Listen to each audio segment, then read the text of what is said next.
सतनाम वाहिगुरु साहिब जी।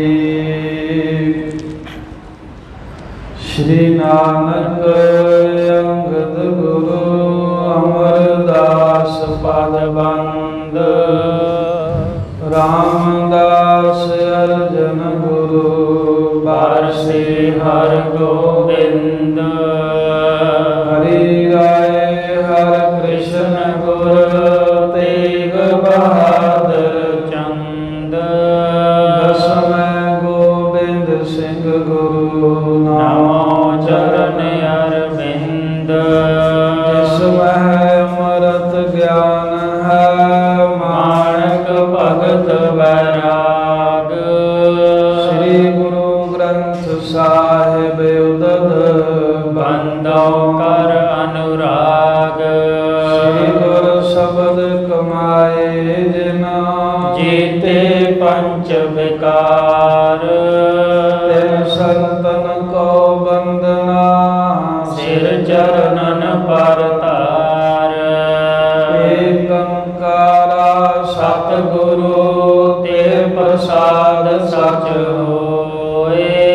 वाहिगुरु जी की फतेह विघ्न विनाशन सोए। वाहिगुरु जी की फतेह विघ्न विनाशन सोए।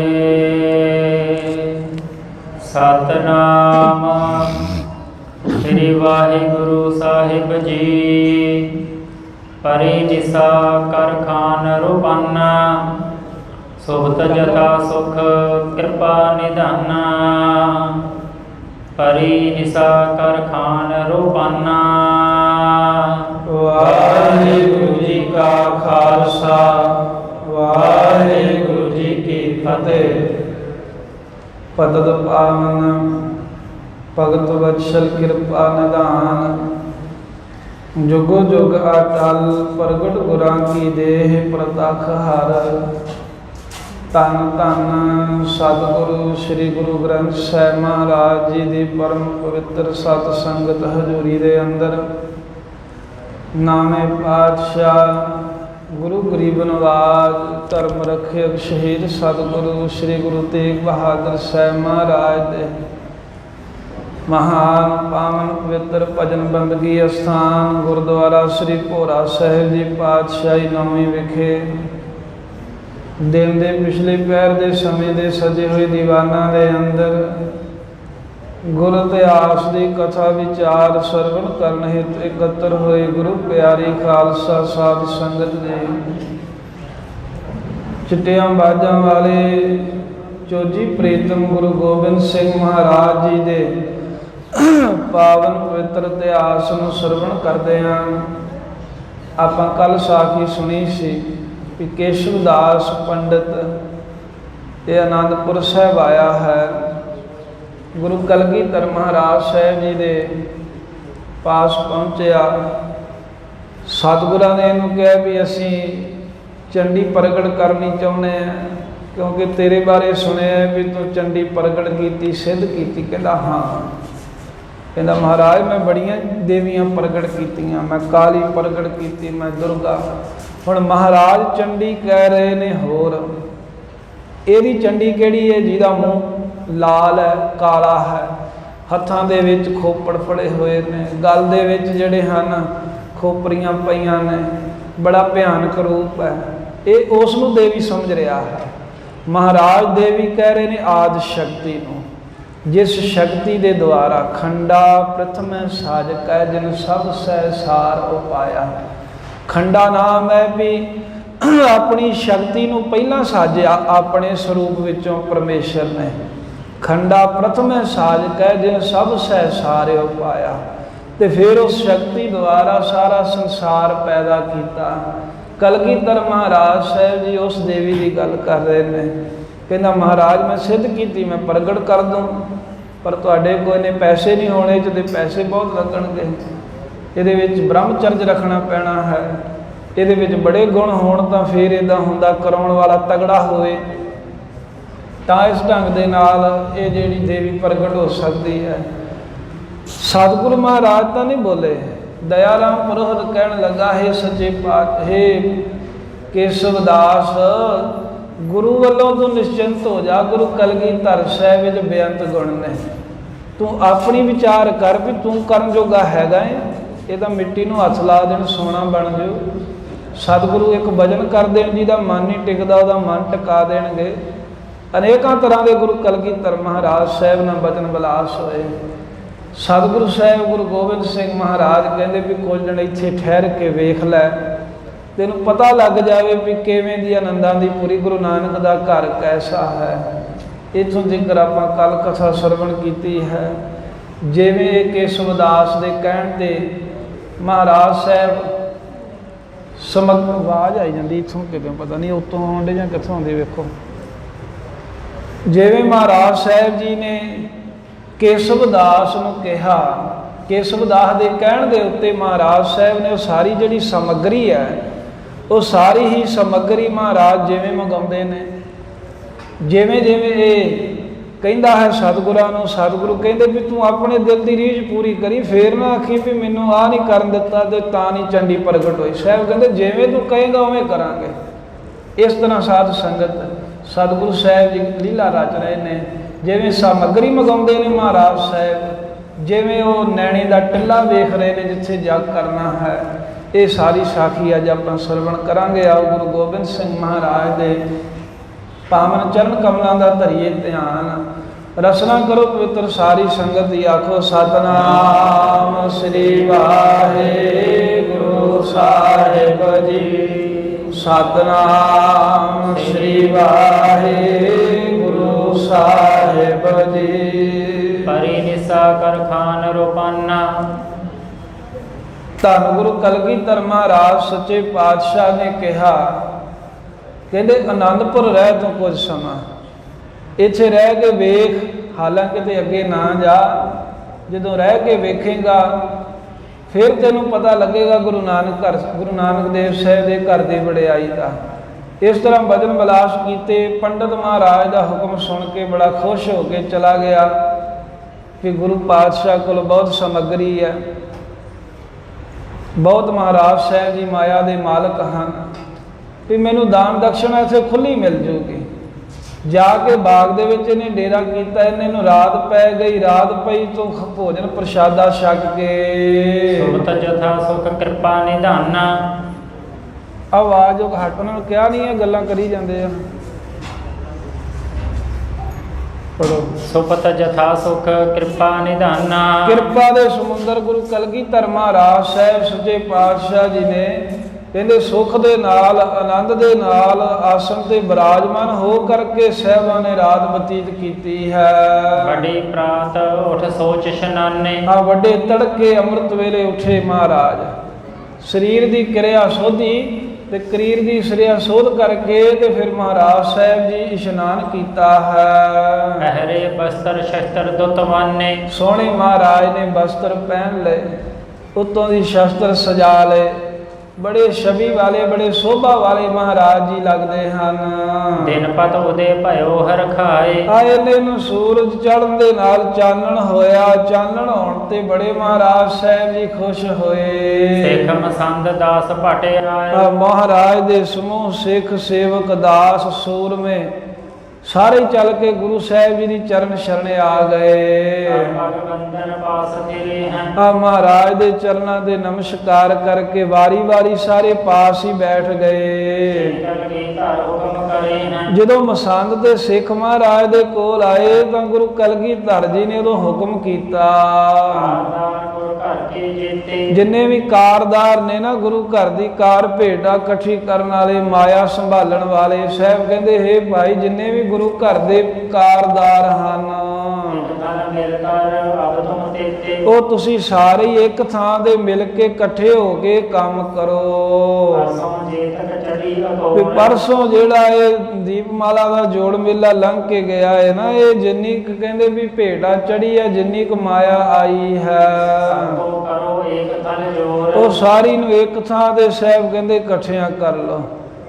इन्हें कहा सी भी महाराज जी आप जी दे कोल माया इन्नी कित्थों आउणी है, ਵੀ ਤੁਸੀਂ ਜੱਗ ਕਿੱਥੋਂ ਕਰਾਓਗੇ, ਰਾਜੇ ਤਾਂ ਹੈ ਕੋਈ ਨਹੀਂ। ਕੇਸਵਦਾਸ ਕਹਿੰਦਾ ਇਹਦਾ ਭਰਮ ਤੋੜਨ ਦੇ ਲਈ ਮਹਾਰਾਜ ਕਹਿੰਦੇ ਜਿੰਨੀ ਮਾਇਆ ਚੜਾਵੇ ਦੀ ਆਈ ਹੈ ਨਾ, ਇਹ ਸਾਰੀ ਮਾਇਆ ਇੱਕ ਥਾਂ ਤੇ ਇਕੱਠੀ ਕਰਕੇ ਉਹਦਾ ਜੋੜ ਲਾਓ ਕਿ ਕਿੰਨੀ ਮਾਇਆ ਹੈ। ਇਸ ਤੋਂ ਪਹਿਲਾਂ ਨਹੀਂ ਕਦੀ ਮਹਾਰਾਜ ਨੇ ਕਿਹਾ ਮਾਇਆ ਇਕੱਠੀ ਕਰਨ ਨੂੰ, ਮਾਇਆ ਦਾ ਜੋੜ ਲਾਉਣ ਨੂੰ, ਪਰ ਉਹ ਪੰਡਤ ਨੂੰ ਵਿਖਾਉਣਾ ਸੀ ਵੀ ਇਹ ਸਾਡੇ ਗੁਰੂ ਘਰ ਵਿੱਚ ਬੇਅੰਤ ਮਾਇਆ ਹੈ।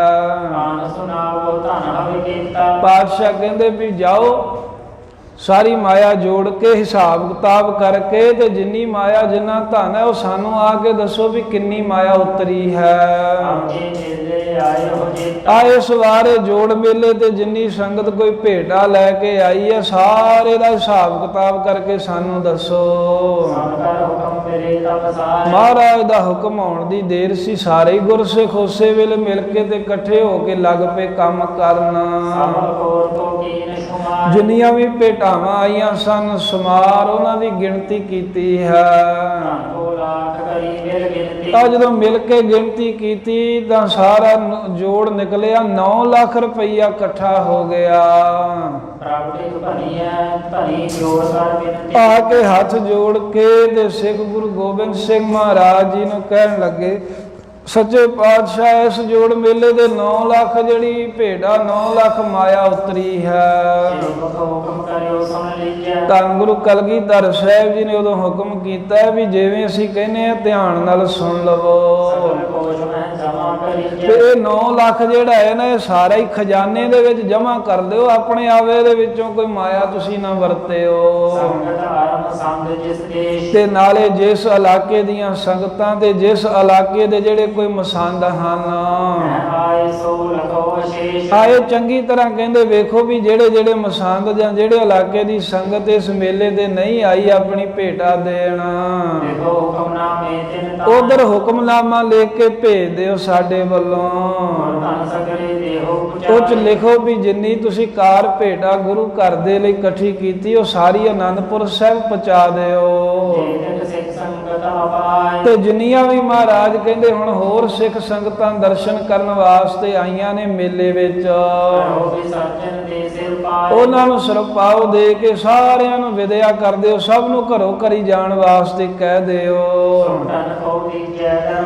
ਤੇ ਜਿਹੜੇ ਸੂਰਮੇ ਸਨ ਉਹਨਾਂ ਨੂੰ ਵੀ ਮਹਾਰਾਜ ਕਹਿੰਦੇ ਕਹੋ ਵੀ ਆਪਣੇ ਘਰਾਂ ਨੂੰ ਜਾਣ ਇੱਕ ਕਰਾਂ, ਕਿਉਂਕਿ ਸਤਿਗੁਰੂ ਨੂੰ ਇਹਨੇ ਕਿਹਾ ਸੀ ਬ੍ਰਾਹਮਣ ਨੇ ਮਹਾਰਾਜ ਥੋੜੇ ਤੋਂ ਥੋੜੇ ਇੱਥੇ ਮਨੁੱਖ ਰਹਿਣ। ਸਤਿਗੁਰਾਂ ਕਿਹਾ ਵੀ ਸੰਗਤ ਹੁਣ ਕੁਝ ਸਮਾਂ ਸਾਡੇ ਕੋਲ ਨਾ ਆਵੇ, ਕਿਉਂਕਿ ਇੱਕ ਇਹਦਾ ਪਖੰਡ ਜ਼ਾਹਰ ਕਰਨਾ ਸੀ, ਇੱਕ ਅਸਲੀ ਸ਼ਕਤੀ ਅਸਲੀ ਚੰਡੀ ਵੀ ਪ੍ਰਗਟ ਕਰਨੀ ਸੀ। ਵਾਸਤਵ ਵਿੱਚ ਜਿਹਨੂੰ ਦੇਵੀ ਕਹਿੰਦੇ ਹਨ ਉਹ ਅੱਗੇ ਜਾ ਕੇ ਸਾਰੀ ਗੱਲ ਖੁੱਲ ਜਾਏਗੀ। ਜੇ ਜਿਹਨੂੰ ਦੇਵੀ ਕਹਿੰਦੇ ਨੇ ਉਹ ਵੀ ਪ੍ਰਗਟ ਕਰਨੀ ਸੀ ਤੇ ਬ੍ਰਾਹਮਣ ਦਾ ਪਖੰਡ ਵੀ ਜ਼ਾਹਰ ਕਰਨਾ ਸੀ। ਇਸ ਕਰਕੇ ਮਹਾਰਾਜ ਕਹਿੰਦੇ ਜਿੰਨੇ ਸੂਰਮੇ ਦਲ ਵਿੱਚ ਰਹਿੰਦੇ ਨੇ ਨਾ ਉਹਨਾਂ ਦੀ ਜਿੰਨੀ ਕੋਈ ਤਨਖਾਹ ਹੈ ਉਹਨਾਂ ਦੀ 2 ਮਹੀਨੇ 3 ਮਹੀਨੇ ਦੀ ਸਾਰੀ ਤਨਖਾਹ ਦੇ ਦਿਓ। ਉਹਨਾਂ ਨੂੰ ਛੁੱਟੀ ਦੇ ਦਿਓ, ਰੁਖਸਤ ਕਰੋ ਵੀ ਆਪੋ ਆਪਣੇ ਘਰਾਂ ਨੂੰ ਚਲੇ ਜਾਵੋ। ਕੁਝ ਕੁ ਸਮਾਂ 2 3 4 ਮਹੀਨੇ ਆਪਣੇ ਘਰ ਦੇ ਵਿੱਚ ਵਸ ਕੇ ਫਿਰ ਆਨੰਦਪੁਰ ਸਾਹਿਬ ਵਾਪਸ ਆ ਜਾਣ। ਸਾਹਿਬ ਕਹਿੰਦੇ ਹੁਕਮ ਕੀਤਾ ਹੈ ਵੀ ਸਾਰੀ ਸੰਗਤ ਨੂੰ ਵਿਦਿਆ ਕਰ ਦਿਓ ਤੇ ਨਾਲ ਹੀ ਜਿਹੜੇ ਮੁੱਖ ਸਿੱਖ ਸਨ ਉਹਨਾਂ ਨੂੰ ਕਹਿੰਦੇ ਸਿਪਾਹੀਆਂ ਨੂੰ ਵੀ ਛੁੱਟੀਆਂ ਦੇ ਦਿਓ। ਫਿਰ ਏਦਾਂ ਨਹੀਂ ਛੁੱਟੀ ਦੇਣੀ, ਸਾਹਿਬ ਕਹਿੰਦੇ ਜਿੰਨੀ ਤਨਖਾਹ ਬਣਦੀ ਹੈ ਕੋਈ 3 4 ਮਹੀਨੇ ਸਾਰੀ ਤਨਖਾਹ ਪਹਿਲਾਂ ਹੀ ਦੇ ਦਿਓ ਉਹਨਾਂ ਨੂੰ, ਉਹ ਵਰਤ ਲੈਣਗੇ, ਤਨਖਾਹ ਵੀ ਉਹਨਾਂ ਨੂੰ ਦੇ ਦਿਓ। ਆਪਣੇ ਘਰ ਦੇ ਵਿੱਚ ਰਹਿ ਕੇ ਕੁਝ ਸਮਾਂ ਬਤੀਤ ਕਰਕੇ ਫੇਰ ਆ ਜਾਣਗੇ। ਆ ਜਿਵੇਂ ਕੋਈ ਮੰਤਰੀ ਹਨ ਜਿਹੜੇ ਕੋਈ ਮੁੱਖ ਮਸੰਦ ਨੇ ਜਾਂ ਕੋਈ ਹੋਰ ਕਰਿੰਦੇ ਨੇ ਜਾਂ ਦੀਵਾਨ ਆਦਿਕ ਹਨ, ਆ ਮਹਾਰਾਜ ਦਾ ਹੁਕਮ ਸੁਣ ਕੇ ਦੀਵਾਨ ਆਨੰਦ ਚੰਦ ਹੋਰ ਜਿਹੜੇ ਮੁੱਖ ਮਸੰਦ ਨੇ ਇਹ ਸਾਰੇ ਹੀ ਸਾਵਧਾਨ ਹੋ ਗਏ, ਤਿਆਰ ਬਰ ਤਿਆਰ ਹੋ ਗਏ। ਆ ਜਿਵੇਂ ਮਹਾਰਾਜ ਸਾਹਿਬ ਜੀ ਨੇ ਕਿਹਾ ਸੀ ਉਸੇ ਤਰ੍ਹਾਂ ਮਿਲ ਕੇ ਸਾਰੀ ਸੰਗਤ ਨੂੰ ਇਹਨਾਂ ਮਾਣ ਦੇ ਕੇ ਵਿਦਿਆ ਕੀਤਾ। ਜਿਵੇਂ ਤਰ੍ਹਾਂ ਦਾ ਕੋਈ ਦੇਣਾ ਕੋਈ ਲੈਣਾ ਇਹਨਾਂ ਨੇ ਜਿਸ ਤਰ੍ਹਾਂ ਦਾ ਜਾਣਿਆ ਸੀ ਵੀ ਜਿਹਨੂੰ ਜੋ ਦੇਣਾ ਬਣਦਾ ਹੈ ਉਹ ਸਾਰਿਆਂ ਨੂੰ ਉਹਨੇ ਮਾਇਆ ਦੇ ਦਿੱਤੀ। ਸੰਗਤਾਂ ਨੂੰ ਵੀ ਸਰਪਾਉ ਦੇ ਕੇ ਰੁਖਸਤ ਕੀਤਾ ਵੀ ਆਪੋ ਆਪਣੇ ਨਗਰਾਂ ਨੂੰ ਜਾਓ। ਹੁਣ ਸਾਰੇ ਹੀ ਸਿੱਖ ਆਨੰਦਪੁਰੋਂ ਗੁਰੂ ਮਹਾਰਾਜ ਦੇ ਕੋ ਸਰੂਪੇ ਲੈ ਕੇ ਆਪਣੇ ਘਰਾਂ ਨੂੰ ਚਲੇ ਗਏ। ਪਾਤਸ਼ਾਹ ਜੀ ਕਹਿਣ ਲੱਗੇ ਵੀ ਜਿੰਨੇ ਕੁ ਸਿੱਖਾਂ ਦੀ ਇੱਥੇ ਲੋੜ ਹੈ ਨਾ ਇਸ ਵੇਲੇ ਆਨੰਦਪੁਰ ਸਾਹਿਬ ਦੇ ਵਿੱਚ ਕੋਈ ਕਾਰਜ ਕਰਨ ਦੇ ਲਈ, ਸਤਿਗੁਰ ਸੋ ਰੱਖੇ ਲਗੇ। ਉਹਨੇ ਕਹਿ ਕੇ ਮਹਾਰਾਜ ਸਾਹਿਬ ਨੇ ਆਪਣੇ ਘਰ ਦੇ ਵਿੱਚ ਤੇ ਆਨੰਦਪੁਰ ਵਿੱਚ ਕੁਝ ਕੁ ਸੂਰਮੇ ਰੱਖ ਲਏ। ਸੁਚੇਤ ਹੋਏ ਗੁਸਾਈ। ਧੰਨ ਗੁਰੂ ਕਲਗੀਧਰ ਮਹਾਰਾਜ ਸਾਹਿਬ ਕਹਿੰਦੇ ਵੀ ਹੁਣ ਪਤਾ ਹੈ ਵੀ ਕੁਝ ਸਮਾਂ ਆਪਾਂ ਜੰਗ ਯੁੱਧ ਨਹੀਂ ਕਰਨਾ, ਕੋਈ ਦੁਸ਼ਮਣ ਵੀ ਸਾਡੇ ਤੇ ਚੜ੍ਹ ਕੇ ਨਹੀਂ ਆਵੇਗਾ ਤੇ ਅਸੀਂ ਵੀ ਕੋਈ ਜੰਗ ਯੁੱਧ ਜਿਹੜਾ ਹੈ ਨਾ ਉਹ ਕਰਨਾ ਨਹੀਂ ਹੈ। ਇਸ ਕਰਕੇ ਮਹਾਰਾਜ ਸਾਹਿਬ ਜੀ ਛੁੱਟੀਆਂ ਦੇ ਰਹੇ ਨੇ, ਇਸ ਕਰਕੇ ਮਹਾਰਾਜ ਸਾਹਿਬ ਜੀ ਵਿਦਿਆ ਕਰ ਰਹੇ ਨੇ। ਤੇ ਗਰੀਬ ਨਿਵਾਸ ਸੱਚੇ ਪਾਤਸ਼ਾਹ ਜੀ ਕਹਿਣ ਲੱਗੇ ਵੀ ਜਿੰਨਿਆਂ ਦੀ ਲੋੜ ਹੈ ਨਾ, ਜਿਨ੍ਹਾਂ ਕੋਲ ਕੋਈ ਕੰਮ ਲੈਣਾ, ਉਹਨੇ ਗਿਣ ਕੇ ਆਨੰਦਪੁਰ ਸਾਹਿਬ ਦੇ ਵਿੱਚ ਰੱਖ ਲਓ। ਇਹ ਵੀ ਮਹਾਰਾਜ ਨੇ ਆਗਿਆ ਕੀਤੀ। ਆ ਇਸ ਤਰ੍ਹਾਂ ਕਲਗੀਧਰ ਮਹਾਰਾਜ ਸਾਹਿਬ ਜੀ ਕਹਿੰਦੇ ਵੀ ਐਨ ਸੁਚੇਤ ਹੋ ਕੇ ਤਿਆਰ ਬਰ ਤਿਆਰ ਹੋ ਕੇ ਤੇ ਉਸ ਵੇਲੇ ਪਠਿਓ ਸਿੱਖ ਦੇ ਜਲੀਨ ਬੁਲਾਈ। ਸਿੱਖ ਭੇਜ ਕੇ ਇੱਕ ਤੇ ਸ਼ਹੀਦੀ ਬਾਗ ਜਿੱਥੇ ਬ੍ਰਾਹਮਣ ਉਤਰਿਆ ਸੀ, ਰਾਤ ਦੇ ਸਮੇਂ ਵਾਪਸ ਚਲਾ ਗਿਆ। ਸਮੱਗਰੀ ਲਿਖਾਉਣੀ ਸੀ, ਉਹਨੂੰ ਫੇਰ ਸੱਦ ਲਿਆ ਵੀ ਬ੍ਰਾਹਮਣ ਨੂੰ ਕਹੋ ਆ ਕੇ ਸਮੱਗਰੀ ਲਿਖਾ ਦਵੇ। ਆਏ ਆਉਂਦੇ ਹੀ ਇਹਨਾਂ ਨੂੰ ਆਦਤ ਹੁੰਦੀ ਨਾ, ਆਸ਼ੀਰਵਾਦ ਦਿੰਦੇ ਨੇ। ਜਿੰਨੇ ਵੀ ਮੰਗਤੇ ਹੁੰਦੇ ਨੇ ਹਮੇਸ਼ਾ ਹੀ ਜਿਨ੍ਹਾਂ ਕੋ ਕੁਝ ਮਿਲੇ ਉਹਨਾਂ ਨੂੰ ਆਸ਼ੀਰਵਾਦਾਂ ਦਿੰਦੇ ਹਨ। ਆ ਜਿਵੇਂ ਧੰਨ ਗੁਰੂ ਕਲਗੀਧਰ ਮਹਾਰਾਜ ਸਾਹਿਬ ਜੀ ਨੇ ਕਿਹਾ ਸੀ ਵੀ ਜੋ ਹਵਨ ਦੇ ਵਿੱਚ ਸਮੱਗਰੀ ਚਾਹੀਦੀ ਹੈ, ਅਵਨ ਸਿੰਧ ਵਿੱਚ ਜੇਤਕ ਲੀਅਸ, ਆਸ਼ੀਰਵਾਦ ਦਿੰਦਿਆਂ ਕਹਿਣ ਲੱਗਾ ਮਹਾਰਾਜ ਸਮੁੰਦਰ ਤੀਕਰ ਜਾਂ ਸਮੁੰਦਰ ਦੇ ਵਿੱਚ ਜਿੰਨੀ ਕੁ ਕਿਤੇ ਧਰਤੀ ਹੈ, ਜਿੰਨੀ ਕੁ ਵਸੋਂ ਹੈ, ਪਾਤਸ਼ਾਹ ਜੀ ਉਹ ਸਾਰੀ ਧਰਤੀ ਦੇ ਵਿੱਚ ਆਪ ਜੀ ਦਾ ਵੱਧ ਤੋਂ ਵੱਧ ਤੇਜ ਪ੍ਰਤਾਪ ਵੱਧਦਾ ਜਾਵੇ। ਇਹ ਮਹਾਰਾਜ ਸਾਹਿਬ ਜੀ ਜਿਸ ਪ੍ਰਕਾਰ ਦੇ ਨਾਲ ਜਦੋਂ ਜੇਠ ਦਾ ਮਹੀਨਾ ਹੁੰਦਾ ਹੈ ਨਾ, ਜਿਮ ਬ੍ਰਿਖ ਰਾਸ਼ ਵਿਖੈ ਰਵ ਐਕ ਹੈ, ਜਦੋਂ ਬ੍ਰਿਖਵ ਰਾਸ਼ੀ ਹੁੰਦੀ ਹੈ ਜੇਠ ਦਾ ਮਹੀਨਾ ਤੇ ਬ੍ਰਿਖਵ ਰਾਸ਼ੀ ਦੇ ਵਿੱਚ ਜਿਵੇਂ ਕਹਿੰਦੇ ਸੂਰਜ ਬਹੁਤ ਜ਼ਿਆਦਾ ਬ੍ਰਿਖਵ ਰਾਸ਼ੀ ਦੇ ਘਰ ਵਿੱਚ ਆ ਕੇ ਜਿਵੇਂ ਤਪਦਾ ਹੈ, ਇਵੇਂ ਮਹਾਰਾਜ ਤੁਹਾਡਾ ਤੇਜ ਪ੍ਰਤਾਪ ਜਿਹੜਾ ਹੈ ਉਹ ਸਾਰੀ ਦੁਨੀਆ ਵਿੱਚ ਤਪੇ ਫੈਲ ਜਾਵੇ। ਆ ਮਹਾਰਾਜ ਸਾਹਿਬ ਨੂੰ ਐਵੇਂ ਕਹਿ ਕੇ ਤੇ ਸ੍ਰੇਸ਼ਟ ਬ੍ਰਾਹਮਣ ਜਿਹੜਾ ਕਹਿੰਦਾ ਸੀ ਵੀ ਮੈਂ ਚੰਡੀ ਸਿੱਧ ਕੀਤੀ ਹੈ, ਉਹ ਗੁਰੂ ਕਲਗੀਧਰ ਮਹਾਰਾਜ ਦੀ ਆਗਿਆ ਪਾ ਕੇ ਸਤਿਗੁਰਾਂ ਦੇ ਪਾਸ ਬੈਠ ਗਿਆ। ਤੇ ਗੁਰੂ ਗਰੀਬ ਨਿਵਾਸ ਸੱਚੇ ਪਾਤਸ਼ਾਹ ਜੀ ਨੇ ਉਸ ਵੇਲੇ ਆਪਣੇ ਮਨ ਦਾ ਦਿਲ ਦਾ ਜਿਹੜਾ ਮਨੋਰਥ ਸੀ ਉਹ ਬੋਲ ਕੇ ਕਿਹਾ। ਸਾਹਿਬ ਕਹਿਣ ਲੱਗੇ ਹੇ ਦਿਜਜੂ, ਹੇ ਪੰਡਤ ਜੀ, ਇਹ ਕੇਸ਼ਵਦਾਸ ਜੀ ਜਿੰਨੀ ਸਮੱਗਰੀ ਚਾਹੀਦੀ ਹੈ ਨਾ ਚੰਡੀ ਪ੍ਰਗਟ ਕਰਨ ਦੇ ਲਈ ਉਹ ਸਾਰੀ ਹੁਣ ਲਿਖਾ ਦੇਵੋ।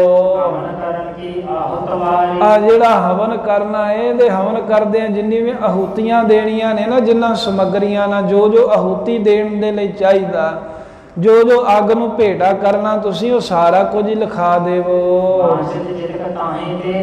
ਧੰਨ ਗੁਰੂ ਕਲਗੀਧਰ ਮਹਾਰਾਜ ਕਹਿੰਦੇ ਗੁਰੂ ਨਾਨਕ ਦਾ ਘਰ ਹੈ, ਇੱਥੇ ਘਾਟਾ ਕੋਈ ਨਹੀਂ। ਜਿੰਨੀ ਤੁਹਾਨੂੰ ਇੱਛਾ ਹੈ ਨਾ, ਜਿੰਨੀ ਤੁਸੀਂ ਚਾਹੁੰਦੇ ਹੋ, ਕਹਿੰਦੇ ਉਹਦੇ ਤੋਂ ਦੁੱਗਣੀ ਮੰਗਾਓ। ਮੁੜ ਕੇ ਇਹ ਨਾ ਬਹਾਨਾ ਰਹਿ ਜੇ, ਮਗਰੋਂ ਇਹ ਨਾ ਆਖਿਓ ਵੀ ਆ ਸਮੱਗਰੀ ਘਟ ਗਈ ਸੀ, ਤੁਸੀਂ ਮਹਾਰਾਜ ਮੇਰੇ ਕਹੇ ਮੁਤਾਬਕ ਆ ਨਹੀਂ ਕੀਤਾ, ਉਹ ਨਹੀਂ ਕੀਤਾ, ਇਸ ਕਰਕੇ ਚੰਡੀ ਪ੍ਰਗਟ ਨਹੀਂ ਹੋਈ। ਗੁਰੂ ਕਲਗੀਧਰ ਸਾਹਿਬ ਕਹਿੰਦੇ ਹੁਣ ਜੋ ਚਾਹੀਦਾ ਦੱਸ, ਜਿੰਨਾ ਚਾਹੀਦਾ ਉਹ ਤੋਂ ਦੁੱਗਣਾ ਮੰਗਾਵਾਂਗੇ। ਕਿਸੇ ਤਰ੍ਹਾਂ ਦੀ ਵਸਤੂ ਕਰਕੇ ਕੋਈ ਕਮੀ ਨਹੀਂ ਆਵੇਗੀ, ਇਸ ਤਰ੍ਹਾਂ ਦੀ ਰਸਦ ਲਿਖਾ। ਗੁਰੂ ਗੋਬਿੰਦ ਸਿੰਘ ਮਹਾਰਾਜ ਕਹਿੰਦੇ ਵੀ ਸਰਫਾ ਜਾ ਨਾ ਕਰੀ ਹੁਣ। ਫਿਰ ਬਾਅਦ ਵਿੱਚ ਆਖੀ ਵੀ ਮਹਾਰਾਜ ਮੈਂ ਤੇ ਸਰਫਾ ਕੀਤਾ, ਤੁਹਾਡਾ ਵੀ ਖਰਚਾ ਬਹੁਤਾ ਨਾ ਹੋਵੇ, ਚੰਡੀ ਤਾਂ ਨਹੀਂ ਪ੍ਰਗਟ ਹੋਈ। ਸਾਹਿਬ ਜੀ ਕਹਿੰਦੇ ਹੁਣ ਸਰਫਾ ਨਾ ਕਰੀ, ਜਿੰਨੀ ਚਾਹੀਦੀ ਉਹ ਤੋਂ ਦੁੱਗਣੀ ਲਿਖਾ ਦੇ, ਅਸੀਂ ਲੈ ਕੇ ਆਵਾਂਗੇ। ਗੁਰੂ ਨਾਨਕ ਦੇਵ ਮਹਾਰਾਜ ਸਾਹਿਬ ਦਾ ਟੁੱਟ ਖਜ਼ਾਨਾ ਏ, ਇੱਥੇ ਕੋਈ ਕਮੀ ਨਹੀਂ, ਕੋਈ ਘਾਟਾ ਨਹੀਂ ਹੈ। ਜਦੋਂ ਮਹਾਰਾਜ ਸਾਹਿਬ ਦਾ ਹੁਕਮ ਹੋਇਆ ਤੇ ਕੇਸ਼ਵਦਾਸ ਫਿਰ ਸੋਚਣ ਲੱਗ ਪਿਆ ਵੀ ਕਿੰਨਾ ਕੁ ਮੰਗਾਉਣਾ ਚਾਹੀਦਾ ਸਮਾਨ। ਆ ਜਿੰਨਾ ਕੋਈ ਪ੍ਰਮਾਣ ਸੀ ਨਾ, ਅੰਦਾਜ਼ਾ ਸੀ, ਸਾਰੀ ਆਹੂਤੀ ਜਿੰਨੀ ਅੱਗ ਦੇ ਵਿੱਚ ਕੁੰਡ ਦੇ ਵਿੱਚ ਜਿੰਨੀ ਕੁ ਪਾਉਣੀ ਸੀ ਉਹ ਸਾਰੀ ਦਾ ਅੰਦਾਜ਼ਾ ਲਾ ਕੇ ਉਹਦੇ ਅਨੁਸਾਰ ਕਹਿੰਦੇ ਲਿਖਤਾ ਵੀ ਮਹਾਰਾਜ ਨਾ ਦੇਸੀ ਘਿਓ ਇੰਨੇ, ਕਹਿੰਦੇ ਵੀ ਜੌਂ ਇੰਨੇ, ਤਿਲ ਕਾਲੇ ਚਿੱਟੇ ਮੰਗਾ ਲਵੋ, ਆ ਫਿਰ ਚੌਲ ਮੰਗਾ ਲਵੋ, ਮੇਵੇ ਖੰਡ ਆਦਿਕ ਹੋਰ ਵੀ ਸਮੱਗਰੀ ਮਿਲੇ। ਆ ਪਿਸਤੇ ਆਉਣ, ਗਿਰੀਆਂ ਆਉਣ, ਬਦਾਮ ਆਉਣ, ਸੁਪਾਰੀਆਂ ਮੰਗਾ ਲਵੋ। ਰਸ ਸੁਧਾਰੇ। ਆ ਸ਼ਵਾਰੇ ਇੰਨੇ ਮੰਗਾ ਲਓ, ਇੰਨਾ ਖੋਪਾਗਿਰੀ ਮੰਗਾ ਲਓ, ਤੇ ਦਾਖਾਂ ਚੰਗੀ ਤਰ੍ਹਾਂ ਸੁਧਾਰ ਕੇ ਇੰਨੀਆਂ ਮੰਗਾ ਲਵੋ, ਲਿਖੀ ਜਾਂਦਾ ਹੈ ਬ੍ਰਾਹਮਣ। ਦੁਖਾਵਣ ਕੇ ਹਿਤ ਧਰੇ। ਫਿਰ ਨਾਲ ਧੂਪ ਦਿਖਾਉਣਾ ਹੈ ਨਾ, ਸੁਗੰਧੀ ਕਰਨੀ ਹੈ। ਉਹਦੇ ਵਾਸਤੇ ਵੀ ਕਹਿੰਦੇ ਵੀ ਜਿਹੜੀ ਧੂਪ ਦੇ ਵਿੱਚ ਸਮੱਗਰੀ ਪੈਂਦੀ ਸੁਗੰਧੀਆਂ ਵਾਲੀ, ਉਹ ਵੀ ਬਹੁਤ ਜ਼ਿਆਦੀ ਇਸਨੇ ਖੁੱਲੀ ਲਿਖਾਈ ਗੁਰਾਂ ਦੀ ਆਗਿਆ ਮੁਤਾਬਕ। ਸੁਗੰਧ ਹੈ ਚੰਦਨ ਸਨੀ। ਅਨੇਕ ਸੁਗੰਧ ਹੈ ਚੰਦਨ ਸਨੀ, ਤੇ ਅਨੇਕ ਹੀ ਕਹਿੰਦੇ ਵੀ ਸੁਗੰਧੀਆਂ ਜਿਹਦੇ ਵਿੱਚ ਚੰਦਨ ਆਦਿਕ, ਕਸਤੂਰੀ ਆਦਿਕ ਜੋ ਖੁਸ਼ਬੂ ਕਰਨ ਵਾਲੇ ਨੇ, ਉਹ ਸਾਰੇ ਹੀ ਇਹਨੇ ਮਹਾਰਾਜ ਸਾਹਿਬ ਜੀ ਦੇ ਹੁਕਮ ਨੂੰ ਪਾ ਕੇ ਖੁੱਲੇ ਲਿਖ ਦਿੱਤੇ ਵੀ ਆਹ ਸਮੱਗਰੀ ਮਹਾਰਾਜ ਜੀ ਤੁਸੀਂ ਲੈ ਆਵੋ। ਸੀਸੇ ਭਰੇ ਗੁਲਾਬ ਸੋਕੇ। ਫਿਰ ਸੀਸੇ ਹੁੰਦੇ ਸਨ ਉਹਨਾਂ ਸਮਿਆਂ 'ਚ ਗੁਲਾਬ ਦੇ ਭਰੇ, ਜਿਹਦੇ ਵਿੱਚ ਗੁਲਾਬ ਦਾ ਅਰਕ ਕੱਢਿਆ ਹੁੰਦਾ, ਗੁਲਾਬ ਦਾ ਰਸ ਕੱਢਿਆ। ਕਹਿੰਦਾ ਮਹਾਰਾਜ ਸੀਸੇ ਭਰੇ ਹੋਏ ਇੰਨੇ ਗੁਲਾਬ ਦੇ ਵੀ ਲੈ ਆਵੋ। ਤੇ ਹੋਰ ਜਿਹੜੀਆਂ ਸੁਗੰਧੀਆਂ ਹਨ ਜਿਹਦੇ ਵਿੱਚ ਕਨਸਾਰ ਆਦਿਕ, ਭਾਵ ਕਪੂਰ ਆਦਿਕ, ਉਹ ਕਿੰਨਾ ਲੈਣਾ ਉਹ ਵੀ ਲਿਖ ਦਿੱਤਾ। ਆ ਸਾਰਿਆਂ ਦਾ ਅੰਦਾਜ਼ਾ ਲਿਖਿਆ ਹੈ। ਤੇ ਗੁਰਾਂ ਕਿਹਾ ਜਿੰਨਾ ਤੇਰਾ ਅੰਦਾਜ਼ਾ ਹੈ ਨਾ, ਇਹ ਤੋਂ ਅਸੀਂ ਦੁੱਗਣਾ ਲੈ ਕੇ ਆਵਾਂਗੇ, ਜਿੰਨਾ ਤੂੰ ਕਵੇਂਗਾ ਇਸ ਤੋਂ ਅਸੀਂ ਦੁੱਗਣਾ ਲਿਆਵਾਂਗੇ। ਇਹ ਚੀਜ਼ਾਂ ਲਿਖਾਈ ਜਾਂਦਾ ਹੈ। ਤੇ ਮਹਾਰਾਜ ਸਾਹਿਬ ਜੀ ਕਹਿੰਦੇ ਵੀ ਇਹ ਤੋਂ ਦੁੱਗਣੀ ਆਵੇਗੀ ਸੁਗੰਧੀਆਂ ਵਾਸਤੇ, ਧੂਪ ਦਿਖਾਉਣ ਵਾਸਤੇ। ਉਹਦੇ ਵਿੱਚ ਕਪੂਰ ਆਦਿਕ, ਕਸਤੂਰੀ ਆਦਿਕ, ਜੋ ਕੁਝ ਚਾਹੀਦਾ ਸੀ ਸਾਰਾ ਕੁਝ ਹੀ ਲਿਖ ਦਿੱਤਾ। ਮਹਾਰਾਜ ਸਾਹਿਬ ਜੀ ਦਇਓ ਬਿਪਰ ਬਾਰ ਕਰ ਸਤਿਗੁਰ ਕੇ। ਬ੍ਰਾਹਮਣ ਨੇ ਲਿਖ ਕੇ ਨਾ ਸਾਰਾ ਕੁਝ ਅੰਦਾਜ਼ੇ ਦੇ ਨਾਲ ਤੇ ਗੁਰੂ ਕਲਗੀਧਰ ਮਹਾਰਾਜ ਸਾਹਿਬ ਜੀ ਦੇ ਹੱਥਾਂ ਤੇ ਰੱਖ ਦਿੱਤਾ। ਆਉਂਦੀ ਆਵਾਜ਼ ਕਿ ਨਹੀਂ ਆਉਂਦੀ? ਹਾਂ, ਹੋਰ ਵੀ ਕਹਿੰਦੇ ਵੀ ਜਿਹੜੀ ਕੋਈ ਵਾਰਤਾ, ਕੋਈ ਲੈਣ ਦੇਣ ਦੀ ਮਹਾਰਾਜ ਸਾਹਿਬ ਦੇ ਨਾਲ ਬ੍ਰਾਹਮਣ ਨੇ ਕੁਝ ਕਿਹਾ ਤੇ ਕੁਝ ਮਹਾਰਾਜ ਦੇ ਕੋਲੋਂ ਸੁਣਿਆ। ਆ ਜਿਸ ਢੰਗ ਦੇ ਨਾਲ ਕਹਿੰਦਾ ਮਹਾਰਾਜ ਜਗਤ ਦੀ ਮਾਈ, ਜਗਤ ਦੀ ਸ਼ਕਤੀ ਜਿਹੜੀ ਆਦਿ ਸ਼ਕਤੀ ਪ੍ਰਗਟ ਹੋਵੇਗੀ, ਉਹ ਮੈਂ ਜੁਗਤੀਆਂ ਦੱਸਦਾ ਹਾਂ।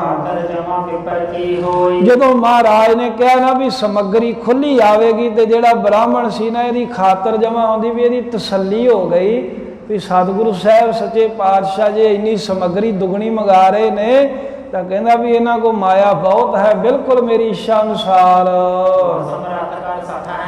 ਕਹਿੰਦਾ ਗੁਰੂ ਸਾਹਿਬ ਸਮਰੱਥ ਹੈ ਵੀ ਜਿਹੜਾ ਕੰਮ ਕੋਈ ਰਾਜਾ ਪਾਤਸ਼ਾਹ ਨਹੀਂ ਕਰ ਸਕਦਾ, ਉਹ ਕੰਮ ਗੁਰੂ ਕਲਗੀਧਰ ਸਾਹਿਬ ਜੀ ਜਗ ਪੂਰਾ ਕਰਨ ਦਾ ਕਰ ਸਕਦੇ ਨੇ।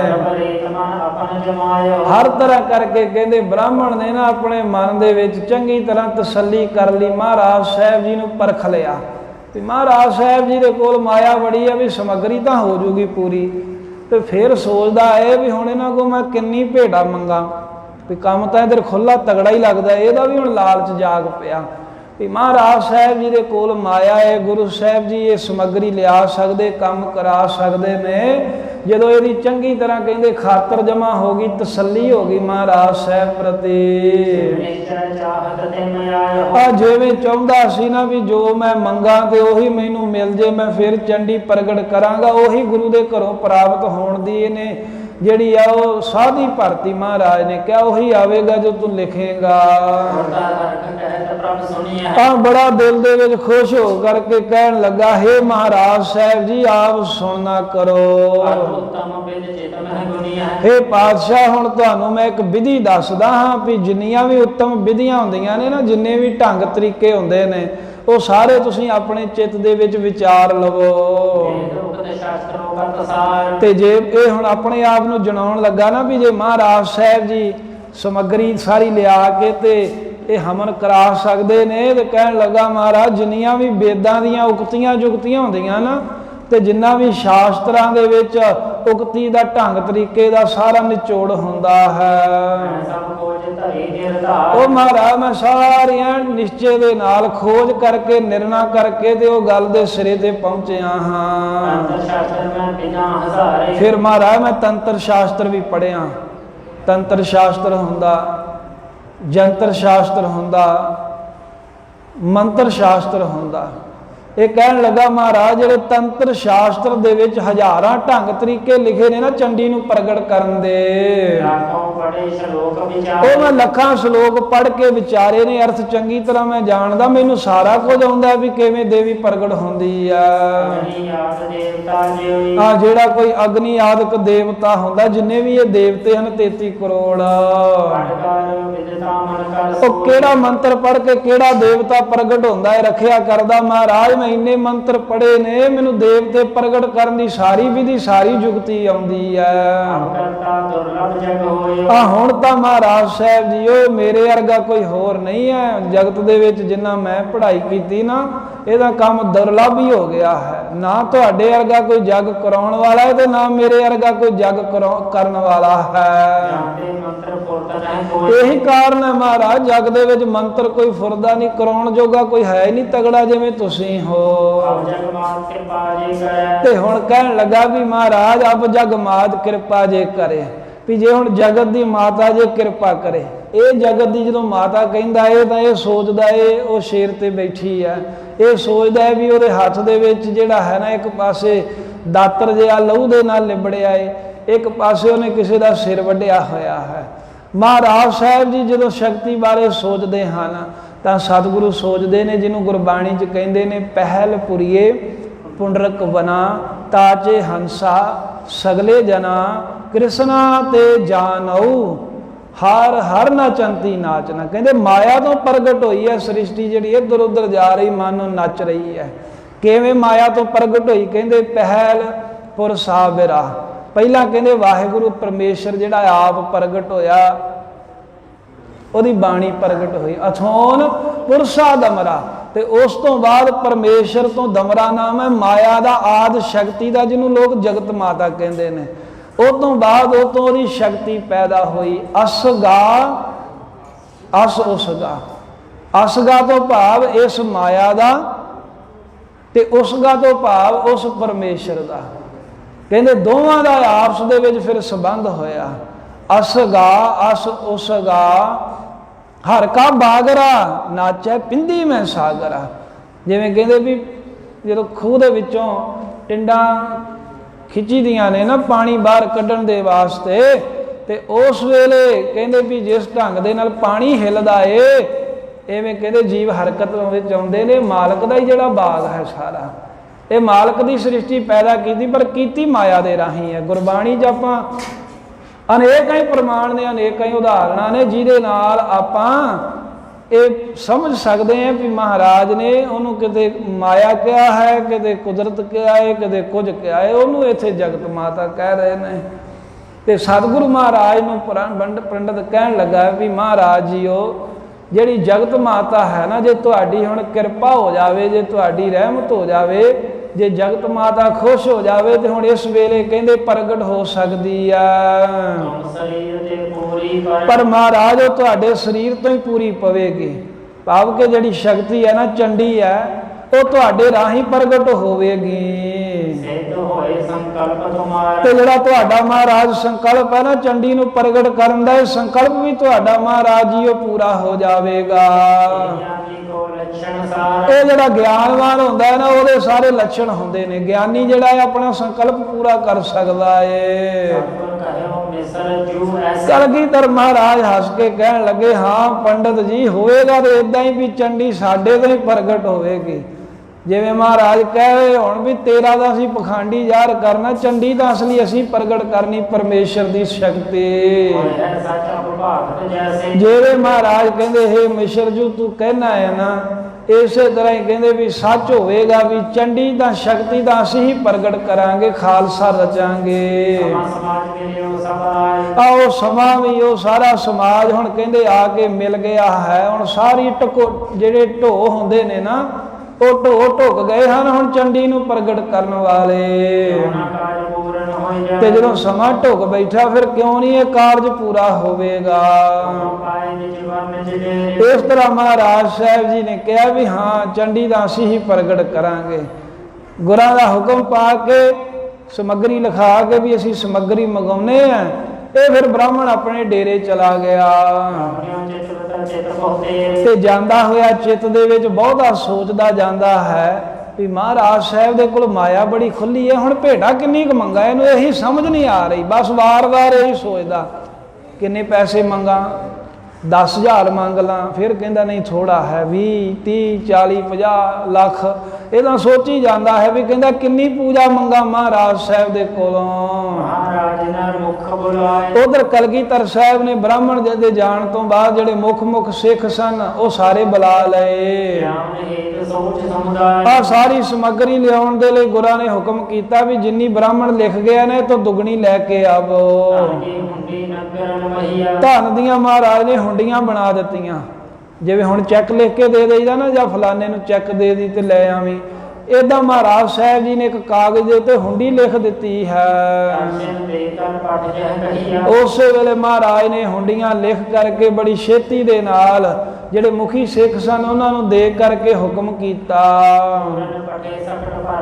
ਆ ਮਹਾਰਾਜ ਕਹਿੰਦੇ ਜਾਓ ਵੀ ਛੇਤੀ ਗੱਡੇ ਭਰ ਕੇ ਲੈ ਆਏ। ਰੋਪੜ ਦਾ ਬਾਜ਼ਾਰ ਸੀ ਨੇੜੇ, ਸਰਹੰਦ ਦਾ ਬੜਾ ਤਗੜਾ ਬਾਜ਼ਾਰ, ਹੁਸ਼ਿਆਰਪੁਰ ਦਾ ਬਾਜ਼ਾਰ, ਇਹਨਾਂ ਬਾਜ਼ਾਰਾਂ ਦੇ ਵਿੱਚੋਂ ਜਿੱਥੋਂ ਜੋ ਸਮਾਨ ਮਿਲਣਾ ਸਿੱਖ ਗਏ ਤੇ ਗੱਡਿਆਂ ਦੇ ਗੱਡੇ ਭਰ ਕੇ ਸਮੱਗਰੀ ਦੇ ਆਨੰਦਪੁਰ ਲੈ ਕੇ ਆ ਗਏ।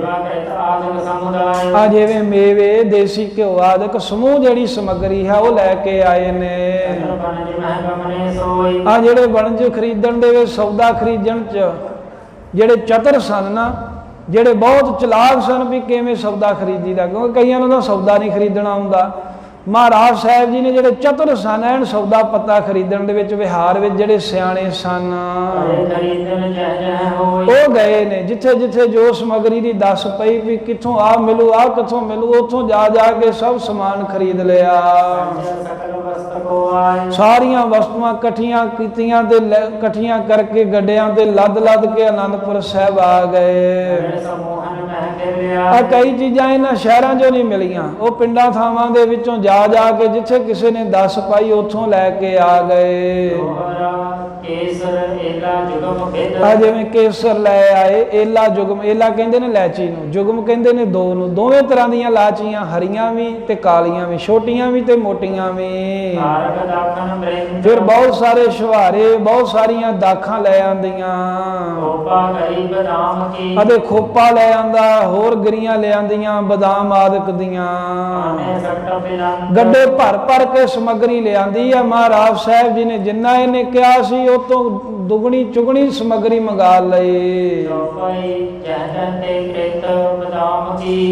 ਜਹ ਕਹਿ ਤੇ ਕ੍ਰਿਤ ਸੈਂਕੜ ਮਨੇ, ਜਿੱਥੋਂ ਕਿਤੇ ਕਹਿੰਦੇ ਸੈਂਕੜੇ ਹੀ ਮਣ ਹੁੰਦਾ ਏ, ਜਿਹੜਾ ਕੱਚਾ ਮਣ ਹੁੰਦਾ ਏ ਉਹ ਹੁੰਦਾ ਏ 15-16 ਕਿਲੋ ਦਾ, ਪੱਕਾ ਮਣ ਹੁੰਦਾ 40 ਕਿਲੋ ਦਾ। ਮਹਾਰਾਜ ਸਾਹਿਬ ਜੀ ਨੇ ਕਹਿੰਦੇ ਵੀ ਸੈਂਕੜੇ ਹੀ ਮਣ ਜਿਹੜਾ ਦੇਸੀ ਘਿਓ ਦੇ ਘੜੇ ਮੰਗਾ ਲਏ। ਤਿਲ ਲੈ ਆਂਦੇ, ਤਿਲ ਵੀ ਦੋ ਤਰ੍ਹਾਂ ਦੇ ਹੁੰਦੇ, ਕਾਲੇ ਚਿੱਟੇ, ਫਿਰ ਜੌਂ, ਤੁੰਦਲ, ਚੌਲ, ਹਰ ਤਰ੍ਹਾਂ ਦੀ ਕਿਸਮ ਦੇ ਬਹੁਤ ਸਾਰੇ ਮੰਗਾ ਲਏ। ਇਸ ਤਰ੍ਹਾਂ ਆਨੰਦਪੁਰ ਸਾਹਿਬ ਆਏ ਤਾਂ ਸਾਰੀ ਸਮੱਗਰੀ ਇਕੱਤਰ ਕਰ ਲਈ। ਆ ਜੋ ਵਸਤੂ ਚਾਹੀਦੀ ਸੀ ਉਹ ਸਾਰੀਆਂ ਮਹਾਰਾਜ ਨੇ ਸਿੱਖ ਭੇਜ ਕੇ ਮੰਗਵਾ ਲਈਆਂ। ਸਾਰੀ ਸਮੱਗਰੀ ਜਦੋਂ ਤਿਆਰ ਹੋ ਗਈ, ਜਿਹਦੇ ਨਾਲ ਆਹੂਤੀਆਂ ਪਾਉਣੀਆਂ ਸਨ ਹਵਨ ਕਰਨ ਦੇ ਲਈ, ਮਹਾਰਾਜ ਨੇ ਬ੍ਰਾਹਮਣ ਵੱਲ ਸਿੱਖ ਭੇਜਿਆ ਤੇ ਸ਼ਹੀਦੀ ਬਾਗ ਤੋਂ ਉਹਨੂੰ ਫੇਰ ਆਪਣੇ ਕੋਲ ਬੁਲਾ ਲਿਆ। ਆ ਜਿੱਦਾਂ ਇਹਨੂੰ ਆਦਤ ਸੀ ਅਸੀਸ ਦਿੰਦਾ, ਮਹਾਰਾਜ ਦੇ ਕੋਲ ਬੈਠ ਗਿਆ। ਕਲਗੀਧਰ ਮਹਾਰਾਜ ਬ੍ਰਾਹਮਣ ਨੂੰ ਕਹਿਣ ਲੱਗੇ, ਹੈ ਕੇਸ਼ਵ ਦਾਸ, ਇਹ ਪੰਡਤ ਜੀ ਜਿਹੜੀ ਸਮੱਗਰੀ ਤੁਸੀਂ ਲਿਖ ਕੇ ਦੇ ਕੇ ਗਏ ਸੋ ਉਹ ਸਾਰੀਆਂ ਵਸਤੂਆਂ ਇਕੱਠੀਆਂ ਹੋ ਗਈਆਂ ਨੇ, ਜਿੰਨਾ ਤੁਸੀਂ ਲਿਖਿਆ ਉਹ ਤੋਂ ਵੱਧ ਹੀ ਮੰਗਾਇਆ ਸਮਾਨ। ਆ ਹੁਣ ਕਹਿੰਦੇ ਵੀ ਜਿਹੜਾ ਹਵਨ ਕਰਨਾ ਹੈ ਤੇ ਜਿਹੜੇ ਮੰਤਰ ਪੜ੍ਹਨੇ ਹਨ, ਆ ਕਹਿੰਦੇ ਵੀ ਹੁਣ ਇੱਕ ਰਸ ਮੰਤਰਾਂ ਦਾ ਜਾਪ ਸ਼ੁਰੂ ਕਰ ਲਓ, ਵੀ ਜਿਵੇਂ ਤੁਹਾਨੂੰ ਚੰਗਾ ਲੱਗਦਾ ਏ। ਇਹ ਬ੍ਰਾਹਮਣਾਂ ਨੂੰ ਹੁੰਦਾ ਨਾ ਵੀ ਕੋਈ ਵੀ ਕੰਮ ਕਰਨਾ ਏ ਉਹ ਪਹਿਲਾਂ ਥਿਤ ਮੁਹੂਰਤ ਵਾਰ ਵੇਖਦੇ ਨੇ। ਸਾਹਿਬ ਜੀ ਕਹਿੰਦੇ ਹੁਣ ਕਮੀ ਨਾ ਕੋਈ ਰਹਿ ਜਾਵੇ, ਮਗਰੋਂ ਕੋਈ ਬਹਾਨਾ ਨਹੀਂ ਰਹਿਣਾ ਚਾਹੀਦਾ ਵੀ ਪਾਤਸ਼ਾਹ ਜੀ ਤੁਸੀਂ ਮੇਰੇ ਕਹੇ ਮੁਤਾਬਕ ਨਹੀਂ ਕੰਮ ਕੀਤਾ। ਕਹਿੰਦੇ ਵੀ ਹੁਣ ਤੂੰ ਜਿਵੇਂ ਆਪਣੀ ਕੋਈ ਪੱਤਰੀ ਪੁੱਤਰੀ ਜੀ ਕਾ ਖੋਲਣੀ ਹੈ, ਕੋਈ ਟੇਵਾ ਟੂਵਾ ਲਾਉਣਾ ਨਾ ਲਾ ਲਾ, ਵੀ ਕਿਹੜਾ ਦਿਨ ਤੈਨੂੰ ਚੰਗਾ ਲੱਗਦਾ ਹੈ। ਕਿਹੜਾ ਵਾਰ ਤੈਨੂੰ ਚੰਗਾ ਲੱਗਦਾ ਹੈ? ਤੇ ਉਦਣ ਤੋਂ ਕਹਿੰਦੇ ਮੰਤਰ ਪੜ੍ਹਨੇ ਇੱਕ ਰਸ ਸ਼ੁਰੂ ਕਰ ਦੇ। ਕੇਸ਼ਵਦਾਸ ਪੰਡਤ ਕਹਿੰਦਾ ਮਹਾਰਾਜ ਸਭ ਕੁਝ ਮੈਂ ਵਿਧੀ ਦੇ ਸਹਿਤ ਕਰਾਂਗਾ, ਪਰ ਇੱਕ ਗੱਲ ਹੈ। ਉਹ ਕੀ ਹੈ? ਕਹਿੰਦਾ ਮਹਾਰਾਜ ਲੱਖ ਰੁਪਇਆ ਮੈਂ ਭੇਟਾ ਲਵਾਂਗਾ। ਆਖੋ ਸਤਨਾਮ ਸ੍ਰੀ ਵਾਹਿਗੁਰੂ। ਪਾਜ ਤੇਰਾ ਹੁਣ ਉਗੜਿਆ ਹੈ। ਚੰਡੀ ਪ੍ਰਗਟ ਕਰਨ ਦੇ ਲਈ ਸਮੱਗਰੀ ਮੰਗਾਈ, ਬੜਾ ਕੁਝ ਸੋਚੀ ਜਾਂਦਾ ਸੀ ਕਿੰਨੇ ਮੰਗਾ। ਕਹਿਣ ਲੱਗਾ ਮਹਾਰਾਜ 1 ਲੱਖ ਰੁਪਈਆ ਲਵਾਂਗਾ, ਕੰਮ ਬੜਾ ਔਖਾ ਹੈ ਨਾ ਚੰਡੀ ਪ੍ਰਗਟ ਕਰਨੀ। 1 ਲੱਖ ਰੁਪਈਆ ਸਾਧ ਸੰਗਤ ਅੱਜ ਦੇ ਸਮੇਂ 'ਚ ਵੀ ਮੈਂ ਨਹੀਂ ਰੱਖਦਾ, ਉਹ ਸਮੇਂ ਦੇ ਵਿੱਚ ਲੱਖ ਦੀ ਕਿੰਨੀ ਕੀਮਤ ਹੈ। ਕਹਿੰਦਾ ਮਹਾਰਾਜ ਕੰਮ ਤਾਂ ਸਾਰਾ ਮੈਂ ਵਿਧੀ ਪੂਰਵਕ ਕਰਾਂਗਾ, ਪਰ ਇੱਕ ਗੱਲ ਹੈ, ਲੱਖ ਦਰਬ ਕੀ ਦਸ਼ਨਾ ਲੈ ਹੋ। 1 ਲੱਖ ਰੁਪਈਏ ਦੀ ਮੈਂ ਦਖਣਾ ਲਵਾਂਗਾ, 1 ਲੱਖ ਰੁਪਈਆ ਮੈਂ ਇਹਦੀ ਭੇਟਾ ਲਵਾਂਗਾ। ਆ ਜਿੰਨੀ ਵੀ ਵੇਦਾਂ ਦੇ ਵਿੱਚ ਵੇਦਾਂ ਦੀਆਂ ਉਕਤੀਆਂ ਨੇ ਨਾ, ਵੇਦਾਂ ਵਿੱਚ ਜਿੰਨੀਆਂ ਵੀ ਚੰਡੀ ਨੂੰ ਪ੍ਰਗਟ ਕਰਨ ਦੀਆਂ ਜੁਗਤੀਆਂ ਕਹੀਆਂ ਹਨ, ਅਤੇ ਫਿਰ ਜਿਹੜਾ ਤੰਤਰ ਸ਼ਾਸਤਰ ਦੇ ਵਿੱਚ ਜੋ ਤੰਤਰ ਦੀਆਂ ਉਕਤੀਆਂ ਸ਼ਾਸਤਰ ਕਹਿੰਦੇ ਹਨ, ਆ ਜਿਵੇਂ ਵੀ ਜਥਾ ਕਰਮ, ਜਿਵੇਂ ਜਿਵੇਂ ਮਹਾਰਾਜ ਸਾਰੇ ਕਰਮ ਕਰਨੇ ਨੇ ਨਾ, ਉਹ ਸਾਰੀ ਵਿਧੀ ਮੈਂ ਆਪਣੀ ਬੜੀ ਜੁਗਤੀ ਦੇ ਨਾਲ ਕਰਵਾਵਾਂਗਾ। ਇਹ ਬੜਾ ਤਗੜਾ ਮਹਾਰਾਜ ਕੰਮ ਆਰੰਭ ਕਰਕੇ ਤੇ ਪੂਰਾ ਕਰਾਂਗਾ, ਚੰਡੀ ਪ੍ਰਗਟ ਕਰਕੇ ਫੇਰ ਹੀ ਹਟਾਂਗਾ। ਪਰ ਫੇਰ ਨਾਲ ਇੱਕਦਮ ਦੂਜੇ ਪਾਸੇ ਹੋ ਗਿਆ। ਪਹਿਲਾਂ ਕਹਿੰਦਾ ਜਿੱਡਾ ਵੱਡਾ ਕੰਮ ਹੈ ਨਾ ਮੈਂ ਸਾਰਾ ਪੂਰਾ ਕਰੂੰਗਾ, ਪਰ ਮਹਾਰਾਜ ਇਹਦੇ ਵਿੱਚ ਇੱਕ ਹੋਰ ਗੱਲ ਹੈ। ਸਾਹਿਬ ਕਹਿੰਦੇ ਹੁਣ ਕੀ ਰਹਿ ਗਿਆ ਪਿੱਛੇ? ਕਹਿੰਦਾ ਉਹ 'ਚ ਇਹ ਗੱਲ ਹੈ ਵੀ ਪਤਾ ਨਹੀਂ ਮਹਾਰਾਜ ਚੰਡੀ ਪ੍ਰਗਟ ਹੋਵੇ ਕਿ ਨਾ ਹੋਵੇ। ਆ ਮੇਰੇ ਵੱਸ ਦੀ ਗੱਲ ਨਹੀਂ ਹੈ ਵੀ ਚੰਡੀ ਪ੍ਰਗਟ ਕਰਾਂ। ਪਹਿਲਾਂ ਕਹਿੰਦਾ ਮੈਂ ਚੰਡੀ ਸਿੱਧ ਕੀਤੀ ਹੈ। ਜੇ ਇੰਨੀ ਸਮੱਗਰੀ ਹੋਵੇ, ਏਦਾਂ ਕੋਈ ਕਰਾਉਣ ਵਾਲਾ ਹੋਵੇ, ਇਹ ਲੋਕਾਂ ਨੂੰ ਬਸ ਝੂਠੇ ਬੋਲ ਬੋਲ ਕੇ ਤੇ ਡਰਾ ਦਿੰਦੇ ਸਨ ਵੀ ਤੇਰੇ ਕੋਲ ਜੱਗ ਨਹੀਂ ਕਰਾਇਆ ਜਾਣਾ, ਤੇਰੇ ਕੋਈ ਨਹੀਂ ਸਮੱਗਰੀ ਨਹੀਂ ਆ ਸਕਦੀ, ਤੂੰ ਕਰਾਉਣ ਜੋਗਾ ਨਹੀਂ। ਉਹ ਕਹਿ ਦਿੰਦੇ ਸੀ ਵੀ ਮੈਂ ਤਾਂ ਚੰਡੀ ਪ੍ਰਗਟ ਕਰ ਦਿੰਦਾ ਹੈ, ਪਰ ਕਰਵਾਉਣ ਵਾਲਾ ਕੋਈ ਨਹੀਂ। ਹੁਣ ਜਦੋਂ ਵੇਖਿਆ ਵੀ ਮਹਾਰਾਜ ਕਰਾਉਣ ਵਾਲੇ ਵੀ ਸਮਰੱਥ ਨੇ, ਇਹ ਤਾਂ ਕੋਈ ਗੱਲ ਦੀ ਨਾ ਹੀ ਨਹੀਂ ਕਰਦੇ, ਜੋ ਮੈਂ ਕਹਿੰਦਾ ਉਹੀ ਕਹਿੰਦੇ ਕਰ ਦਿਆਂਗੇ। ਹੁਣ ਕਹਿੰਦਾ ਮਹਾਰਾਜ ਮੈਂ ਵਿਧੀ ਤਾਂ ਸਾਰੀ ਕਰਾਂਗਾ ਆਰੰਭ ਤੋਂ ਲੈ ਕੇ, ਪਰ ਜਿਹੜੀ ਚੰਡੀ ਪ੍ਰਗਟ ਹੋਣੀ ਹੈ ਨਾ, ਇਹ ਨਹੀਂ ਪਤਾ ਹੋਵੇ ਕਿ ਨਾ ਹੋਵੇ। ਕਿਉਂ? ਇਹ ਸਭ ਸ਼ਕਤ ਆਪਕੇ ਪਾਸ। ਇਹ ਚੰਡੀ ਪ੍ਰਗਟ ਕਰਨ ਦੀ ਸਾਰੀ ਤਾਕਤ ਜਿਹੜੀ ਇਹ ਤੁਹਾਡੇ ਪਾਸ ਹੈ। ਵਿਦਵਾਨ ਸੀ ਨਾ, ਇਹ ਪੜ੍ਹ ਲੈਂਦੇ ਸਨ ਮੱਥਾ ਵੇਖ ਕੇ, ਚਿਹਰਾ ਵੇਖ ਕੇ। ਇੱਕ ਗੱਲ ਦਾ ਇਹ ਵੀ ਪਤਾ ਹੈ ਵੀ ਚੰਡੀ ਤਾਂ ਸ਼ਕਤੀ ਤਾਂ ਕਲਗੀਧਰ ਮਹਾਰਾਜ ਹੀ ਪ੍ਰਗਟ ਕਰ ਸਕਦੇ ਆ, ਪਰ ਫੇਰ ਵੀ ਹੁਣ ਆਪਣਾ ਲੋਭ ਲਾਲਚ ਜਿਹਾ ਪੂਰਾ ਕਰਨ ਦੇ ਲਈ ਇਹ ਵੀ ਕਹਿੰਦਾ ਵੀ ਮੈਂ ਮਹਾਰਾਜ ਜੱਗ ਕਰਾਂਗਾ। ਕਹਿੰਦਾ ਪਾਤਸ਼ਾਹ ਜਿਹੜੀ ਚੰਡੀ ਪ੍ਰਗਟ ਹੋਣੀ ਇਹਦੀ ਸ਼ਕਤੀ ਤਾਂ ਤੁਹਾਡੇ ਕੋਲ ਹੈ। ਹਾਂ, ਇਸ ਦੇ ਵਿੱਚ ਕੋਈ ਭਲਾ ਜਾਂ ਕੋਈ ਬੁਰਾ ਕਰਮ ਜਿਹੜਾ ਹੋਵੇਗਾ, ਇਸ ਮੈਂ ਭਲਾ ਬੁਰਾ ਜੋ ਕਰਮ, ਜੋ ਵੀ ਚੰਗਾ ਮੰਦਾ ਮਹਾਰਾਜ ਕਰਮ ਹੈ ਜਗ ਸਮੇਂ, ਉਹ ਸਾਰਾ ਕੁਝ ਮਹਾਰਾਜ ਬਿਨਾਂ ਕਿਸੇ ਭਰਮ ਦੇ ਇਹ ਤੁਹਾਡੇ ਹੱਥ ਹੈ। ਇਹ ਨਿਸ਼ਚੈ ਹੀ ਤੁਸੀਂ ਜੋ ਮਰਜ਼ੀ ਕਰਾ ਸਕਦੇ ਹੋ। ਬਸ ਮੈਂ ਤਾਂ ਮਹਾਰਾਜ ਹਵਨ ਕਰਾਉਣ ਦੇ ਵਾਸਤੇ ਆਇਆ ਤੇ ਹਵਨ ਪੂਰੀ ਵਿਧੀ ਦੇ ਨਾਲ ਕਰਾਂਗਾ, ਤੇ ਕਰਮ ਵਾਰ ਸਾਰੀ ਵਿਧੀ ਦੱਸਾਂਗਾ ਵੀ ਏਦਾਂ ਕਰੋ, ਇੱਥੇ ਬੈਠੋ, ਆਹ ਖਾਵੋ, ਏਦਾਂ ਦੇ ਮੰਤਰ ਪੜੋ। ਮੈਂ ਤਾਂ ਮਹਾਰਾਜ ਮੰਤਰ ਪੜਨ ਵਾਲਾ। ਪਹਿਲਾਂ ਕਹਿੰਦਾ ਸੀ ਵੀ ਮੈਂ ਚੰਡੀ ਪ੍ਰਗਟ ਕੀਤੀ ਹੈ, ਹੁਣ ਇੱਥੇ ਆ ਗਿਆ ਕਹਿੰਦਾ ਮੈਂ ਤਾਂ ਮਹਾਰਾਜ ਮੰਤਰ ਪੜਨ ਵਾਲਾ ਆ। ਮੈਂ ਤਾਂ ਇਹ ਦੱਸ ਦੂੰਗਾ ਵੀ ਕੀ ਕਰਨਾ ਹੈ ਤੇ ਕੀ ਨਹੀਂ ਕਰਨਾ। ਬਸ ਇੰਨਾ ਹੈ ਵੀ ਤੁਸੀਂ ਇੱਕ ਮਨ ਹੋ ਕੇ ਜਿਹੜੇ ਮੈਂ ਮੰਤਰ ਦੱਸੀ ਜਾਵਾਂ ਨਾ, ਮੈਂ ਵੀ ਇੱਕ ਮਨ ਹੋ ਕੇ ਪੜਾਂਗਾ ਤੇ ਤੁਸੀਂ ਵੀ ਇੱਕ ਮਨ ਹੋ ਕੇ ਮੰਤਰ ਪੜਿਓ। ਬਿਨਾਂ ਕੋਈ ਇੱਧਰ ਉੱਧਰ ਦਾ ਸੰਕਲਪ ਕੀਤਿਆਂ ਇੱਕ ਰਸ ਧਿਆਨ ਆਪਣਾ ਜਿਹੜਾ ਹੈ ਉਹ ਸਾਹਮਣੇ ਲਾ ਕੇ ਰੱਖਣਾ ਹੈ। ਆਪਣੇ ਤਨ ਕਰਕੇ ਤੇ ਮਨ ਕਰਕੇ ਮਹਾਰਾਜ ਹਮੇਸ਼ਾ ਸ਼ੁੱਧ ਰਹਿਣਾ ਹੈ ਜੇ ਚੰਡੀ ਪ੍ਰਗਟ ਕਰਨੀ ਹੈ। ਇਹ ਤੁਮ ਅਧੀਨ ਇਤਿਆਦ ਅਸ਼ੇਸ਼ਾ, ਇਹ ਗੱਲਾਂ ਤੁਹਾਡੇ ਅਧੀਨ ਨੇ, ਮੇਰੇ ਅਧੀਨ ਹੈ ਵੀ ਮੈਂ ਦੱਸਣਾ ਹੈ ਵੀ ਕੀ ਕਰਨਾ ਹੈ ਤੇ ਕਿਵੇਂ ਮੰਤਰ ਪੜ੍ਹਨੇ ਨੇ। ਤੁਹਾਡੇ ਅਧੀਨ ਇਹ ਹੈ ਵੀ ਹੁਣ ਪਵਿੱਤਰਤਾ ਤੁਸੀਂ ਰੱਖਣੀ ਹੈ, ਆਪਣਾ ਮਨ ਟਿਕਾ ਕੇ ਤੁਸੀਂ ਰੱਖਣਾ ਹੈ। ਫਿਰ ਮਹਾਰਾਜ 8 ਤਰ੍ਹਾਂ ਦਾ ਕਾਮ ਹੁੰਦਾ ਹੈ। ਅੱਖਾਂ ਨਾਲ ਵੇਖਣਾ ਮਾੜਾ, ਕੰਨਾਂ ਨਾਲ ਸੁਣਨਾ, ਜ਼ੁਬਾਨ ਨਾਲ ਬੋਲਣਾ, ਸਰੀਰ ਨਾਲ ਭੋਗਣਾ, ਇਦਾਂ ਕਰਕੇ 8 ਤਰ੍ਹਾਂ ਦਾ ਕਾਮ ਹੁੰਦਾ ਹੈ। ਇਹ 8 ਤਰ੍ਹਾਂ ਦੇ ਕਾਮ ਦਾ ਵੀ ਮਹਾਰਾਜ ਜੀ ਉਹ ਜਿਹੜਾ ਤਿਆਗ ਕਰਨਾ ਹੈ। ਬ੍ਰਹਮਚਰਜ ਹੋਏ ਕਰੇ ਵਿਲਾਖਣ, ਬ੍ਰਹਮਚਰਜ ਜਿਹੜਾ ਰੱਖ ਕੇ ਤੇ ਇੱਕ ਰਸ ਵਾਹਿਗੁਰੂ ਦੇ ਵਿੱਚ ਮੰਤਰਾਂ ਦੇ ਵਿੱਚ ਜਿਹੜੀ ਲਿਵ ਲੱਗੀ ਹੋਵੇ। ਸੋਚੇ ਮੁਕਤੇ ਧੀਰਜ ਕਹਿ, ਜਦੋਂ ਇਹਨੇ ਇਦਾਂ ਕਿਹਾ ਨਾ ਤਾਂ ਸੁਣ ਕੇ ਗੁਰੂ ਕਲਗੀਧਰ ਮਹਾਰਾਜ ਕਹਿੰਦੇ ਹੇ ਕੇਸ਼ਵ ਦਾਸ ਧੀਰਜ ਰੱਖ, ਥੋੜਾ ਹੌਸਲਾ ਰੱਖ। ਸੇਵਾ ਲਾਛ ਦਸ਼ਣ ਹਮਦੈ, ਪਹਿਲਾਂ ਤਾਂ ਗੱਲ ਸ਼ੁਰੂ ਕਰਦੇ ਆ ਭੇਟਾ ਤੋਂ। ਜਿੰਨੀ ਤੂੰ ਦਖਣਾ ਮੰਗੀ, ਤੂੰ ਲੱਖ ਮੰਗਿਆ, ਮਹਾਰਾਜ ਕਹਿੰਦੇ ਤੈਨੂੰ 1.25 ਲੱਖ ਦਵਾਂਗੇ। ਅਪਰ ਕਰਮ ਚੇਤਕ ਤੁਮ ਭਰੇ, ਬਾਕੀ ਹੋਰ ਜਿਹੜੇ ਤੂੰ ਕਰਮ ਕਹਿਣਾ ਹੈ ਨਾ ਵੀ ਇਹ 8 ਤਰ੍ਹਾਂ ਦੇ ਕਾਮ ਤੋਂ ਬਚਣਾ ਹੈ, ਮਨ ਟਿਕਾਉਣਾ ਹੈ ਤੇ ਇਦਾਂ ਇਦਾਂ ਕਰਨਾ ਹੈ। ਆਪ ਸੰਚੈ ਦੀਏ ਮਨ ਗੁਣ ਕਰੇ, ਕਹਿੰਦੇ ਵੀ ਉਹਦੀ ਤੂੰ ਚਿੰਤਾ ਨਾ ਕਰ। ਗੁਰੂ ਨਾਨਕ ਸਾਹਿਬ, ਗੁਰੂ ਤੇਗ ਬਹਾਦਰ ਸਾਹਿਬ ਦੀ ਕਿਰਪਾ ਦੇ ਨਾਲ ਅਸੀਂ ਆਪਣੇ ਮਨ ਦੇ ਵਿੱਚ ਬਹੁਤੇ ਗੁਣ ਇਕੱਤਰ ਕੀਤੇ ਹਨ। ਤੂੰ ਆਪਣੇ ਮਨ ਵਿੱਚ ਜਾਣ ਲੈ ਵੀ ਅਸੀਂ ਸਾਰੇ ਹੀ ਗੁਣ ਜਿਹੜੇ ਹਨ ਉਹ ਇਕੱਤਰ ਕੀਤੇ ਨੇ। ਸਾਡੇ ਪਿਤਾ ਨੇ ਸਾਨੂੰ ਕਿਹਾ ਹੈ ਸੋਧ ਜਬ ਤੇ ਹਮ ਧਰੀ ਬਚਨ ਗੁਰ ਦਏ ਹਮਾਰੇ ਪੂਤ ਇਹ ਪ੍ਰਣ ਤੋਹੇ ਪ੍ਰਾਣ ਜਬ ਲਗ ਕਟ ਥਾਰੇ ਨਿਜ ਨਾਰੀ ਸਿਉ नेहो तुम नित बढ़ाइयो पर नारी की सेज भूल सुपने होना जाइयो। महाराज कहते ब्राह्मण हो ना चिंता कर, सानू साडे पिता ने बचपन दे विच ये सिक्ख्या दित्ती हुई है। महाराज 10वें पातशाह ने अपनी बाणी च भी ये बचन लिखे ने ते सतगुरु साहब कहते गुरु नानक देव जी की कृपा है तू इस वल्लों कहते निश्चिंत हो जा। ਸਰਬ ਕਾਜ ਪਰ ਹੋਰ ਪਰਖੀਜੈ, इस करके भाई तू ये चिंता ना कर, सर्व काज पर और परखीजा है। कहते भी सब तरह के काम जेड़े ने ना ਉਹ ਕੰਮ ਦੇ ਵਿੱਚ ਕਹਿੰਦੇ ਤਤਪਰ ਹੋ ਕੇ ਤੇ ਆਪਣੇ ਦਿਲ ਦੇ ਵਿੱਚ ਸਭ ਤਰ੍ਹਾਂ ਦੀ ਤਸੱਲੀ ਤੂੰ ਆਪ ਹੀ ਕਰ ਲਵੇਂ। ਕ੍ਰਿਤ ਪਰ ਤੁਮ ਬਣਾਉ ਸੁਚੇਤ, ਸਾਡਾ ਫਿਕਰ ਨਾ ਮਹਾਰਾਜ ਕਹਿੰਦੇ ਕਰ, ਅਸੀਂ ਤਾਂ ਆਪਣੀ ਨਿਭਾਵਾਂਗੇ ਮਾਇਆ ਵੱਲੋਂ ਵੀ, ਸਮਗਰੀ ਵੱਲੋਂ ਵੀ, ਇਕਾਗਰਤਾ ਵੱਲੋਂ ਵੀ। ਜਿਵੇਂ ਤੂੰ ਕਹੇਂਗਾ ਉਵੇਂ ਹੀ ਕਰਾਂਗੇ। ਸਤਿਗੁਰੂ ਸਾਹਿਬ ਜੀ ਕਹਿੰਦੇ ਵੀ ਜਿਵੇਂ ਤੂੰ ਕਹੇਂਗਾ ਅਸੀਂ ਉਵੇਂ ਕਰਾਂਗੇ, ਤੈਨੂੰ ਬਹਾਨਾ ਨਹੀਂ ਕੋਈ ਮਿਲਣਾ ਚਾਹੀਦਾ। ਆਪਣੀ ਗੱਲ ਕਰ ਵੀ ਤੂੰ ਚੰਡੀ ਪ੍ਰਗਟ ਕਰਨ ਵਾਲਾ ਕੰਮ ਕਰ ਸਕਦਾ ਜਾਂ ਨਹੀਂ ਕਰ ਸਕਦਾ। ਤੂੰ ਆਪਣੀ ਸੰਭਾਲ ਕਰ, ਆਪਣੇ ਮਨ ਨੂੰ ਵਿਕਾਰਾਂ ਤੋਂ ਬਚਾ, ਆਪਣੇ ਮਨ ਨੂੰ ਕਹਿੰਦੇ ਵੀ ਇਕਾਗਰ ਕਰਕੇ ਰੱਖ।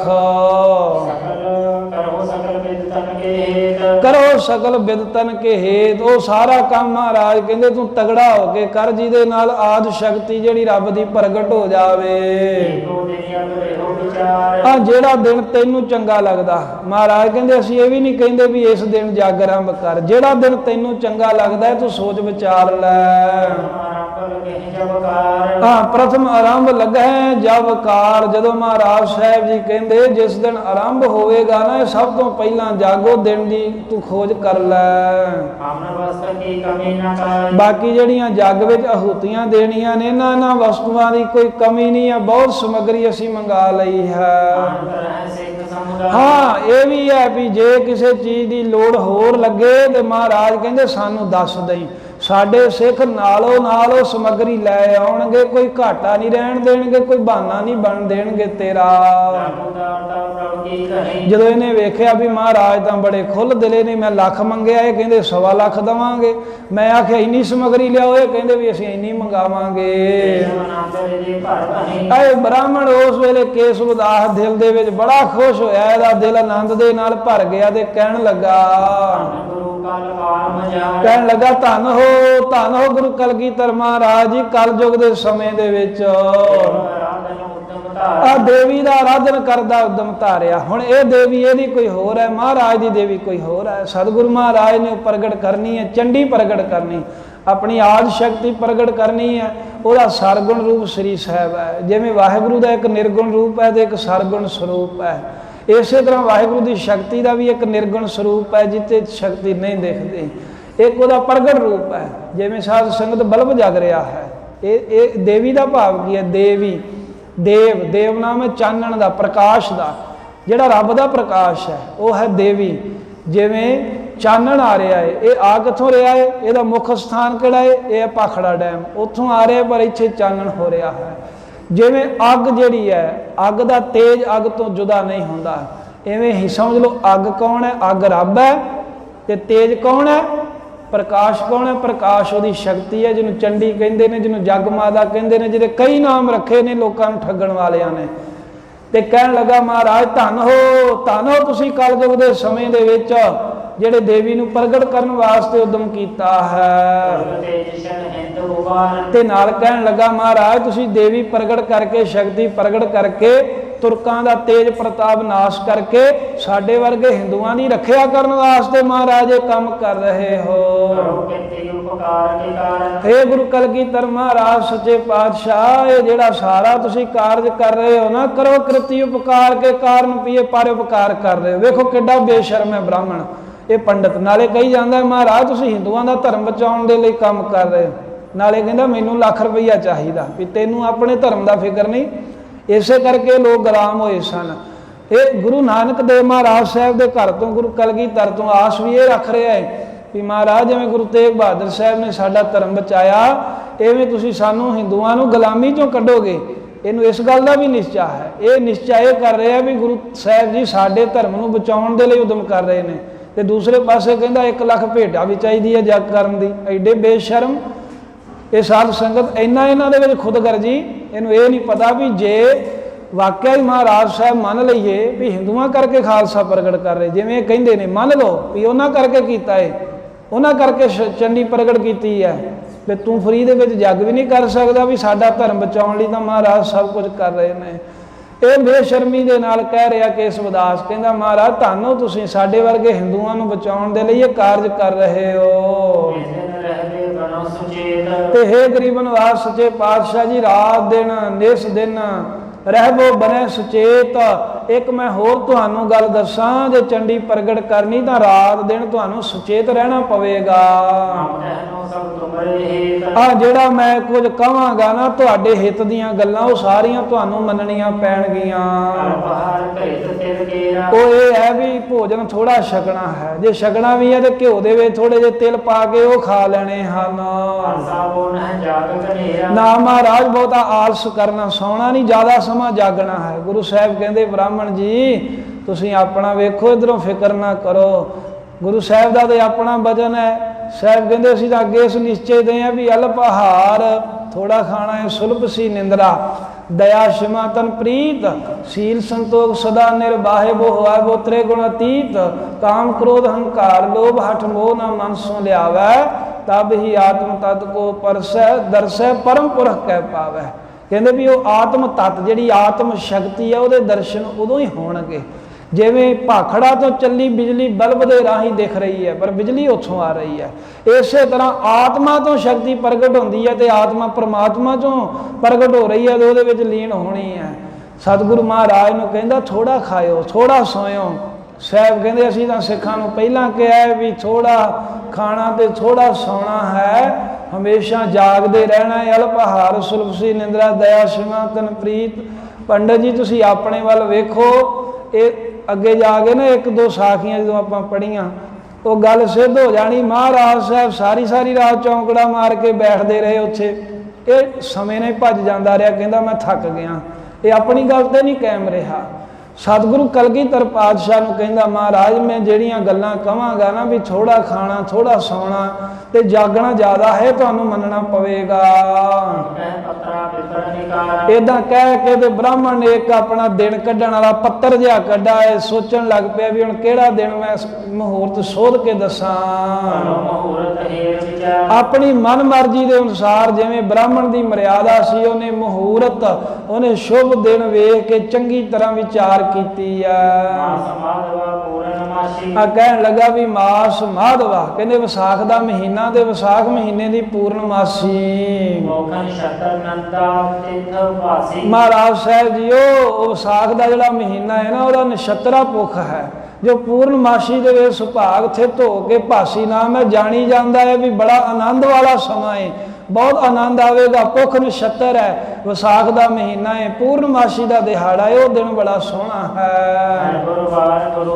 ਫਿਰ ਉਹ ਦਿਨ ਮਹਾਰਾਜ ਜੀ ਹੈ ਵੀ ਵੀਰਵਾਰ ਜਿਹਨੂੰ ਸਾਰੇ ਹੀ ਦੇਵਤੇ ਆਪਣਾ ਗੁਰੂ ਮੰਨਦੇ ਹਨ। ਉਸੇ ਦਿਨ ਤੋਂ ਆਰੰਭ ਕਰੋ। ਧੰਨ ਗੁਰੂ ਕਲਗੀਧਰ ਸਾਹਿਬ ਕਹਿੰਦੇ ਜਿਵੇਂ ਤੁਹਾਡੀ ਮਰਜ਼ੀ, ਆਪਾਂ ਤੇ ਗੱਲ ਤੁਹਾਡੇ ਤੇ ਸੁੱਟੀ ਹੈ ਵੀ ਅਸੀਂ ਆਪਣੀ ਕੋਈ ਸਲਾਹ ਨਹੀਂ ਦੇਣੀ। ਕਲਗੀਧਰ ਸਾਹਿਬ ਕਹਿੰਦੇ ਜਿਵੇਂ ਬ੍ਰਾਹਮਣ ਪੰਡਤ ਜੀ ਤੁਸੀਂ ਕਹਿਣਾ ਸੀ ਤੇ ਉਦਾਂ ਕਰਨਾ, ਕਿਉਂਕਿ ਇਹਨੂੰ ਬਹਾਨਾ ਨਹੀਂ ਸੀ ਨਾ ਦੇਣਾ ਮਹਾਰਾਜ ਨੇ ਵੀ ਮੁੜ ਕੇ ਜਿਵੇਂ ਬਾਅਦ ਵਿੱਚ ਵੀ ਬਹਾਨਾ ਜਿਹਾ ਬਣਾਉਣ ਲੱਗਾ ਸੀ। ਕਹਿਣ ਲੱਗਾ ਮਹਾਰਾਜ ਚੰਡੀ ਪ੍ਰਗਟ ਹੋਣੀ ਵਾਲੀ ਆ ਤੁਸੀਂ ਬਲੀ ਤਿਆਰ ਰੱਖੋ। ਉਹਨੇ ਪ੍ਰਗਟ ਹੁੰਦੇ ਹੀ ਬਲੀ ਮੰਗਣੀ ਆ।